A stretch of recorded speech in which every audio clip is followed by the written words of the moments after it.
Darjmel. C'est un nouveau concept store qui est fait pour reprendre et retravailler des icônes de l'artisanat marocain avec une nouvelle approche plus artistique que industrielle.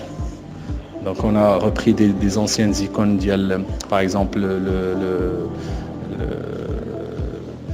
la publicité marocaine pure, et on a essayé de la mettre au goût du jour, comme ce qui se fait un petit peu dans le monde entier. C'est une nostalgie, c'est des pièces qui sont vintage, mais qu'on remet au goût du jour maintenant.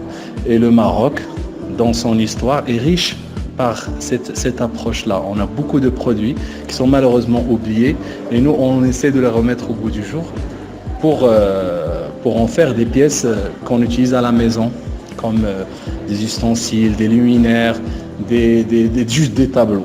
Exactement, à travers ma petite visite, j'ai remarqué qu'il y a un rassemblage de tout. Oui, le principe du concept store, c'est déjà la bonne définition, c'est que c'est un endroit où on vend de tout et de rien, déjà. Mais nous, on a choisi de faire une ligne de conduite simple pour rassembler tous les éléments déco dans une seule direction. C'est-à-dire le Darjmel, c'est une histoire sympathique, c'est que cet animal qui est quand même le symbole de notre pays, il peut pas avoir de maison parce qu'à la base c'est quelqu'un qui est vagabond, qui se balade dans le Grand Sahara. Mais nous, on voudrait lui créer par une idée un peu, on va dire farfelue, sa maison.